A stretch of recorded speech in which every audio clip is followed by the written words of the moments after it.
প্রিয় অভিভাবক ও অভিভাবিকাগণ, আপনাদের জানাই অন্তরের অন্তঃস্থল থেকে হাজারো সালাম। আসসালামু আলাইকুম। আশা করি আপনারা সবাই ভালো আছেন। আমরাও এখানে সবাই ভালো আছি, আলহামদুলিল্লাহ।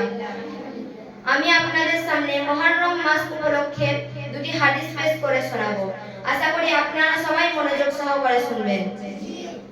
এক, আশুরার দিনে মূল ইবাদত হচ্ছে রোজা রাখা ও ইস্তেগফার করা। এই দিনে রোজা রাখার ফজিলতের ব্যাপারে রাসূলুল্লাহ সাল্লাল্লাহু আলাইহি ওয়াসাল্লাম ইরশাদ করেন, আশুরার দিনে রোজা রাখার ব্যাপারে আমি আল্লাহর প্রত্যাশা রাখি, তিনি পূর্বের সমস্ত সাগীরা গুনাহ মাফ করে দেন। সুবহানাল্লাহ। আরো এক হাদিস থেকে জানা যায় যে হযরত ইবনে আব্বাস রাদিয়াল্লাহু তাআলা আনহু বলেন, আমি হযরত মুহাম্মদ সাল্লাল্লাহু আলাইহি ওয়াসাল্লামকে আশুরার দিনের চেয়েও অন্য কোন দিন এত গুরুত্ব দিয়ে রোজা রাখতে দেখিনি।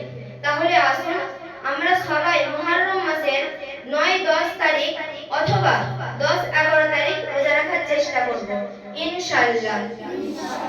এই বলে আমি আমার হাদিস শেষ করলাম। আসসালামু আলাইকুম ওয়া রাহমাতুল্লাহি ওয়া বারাকাতুহু।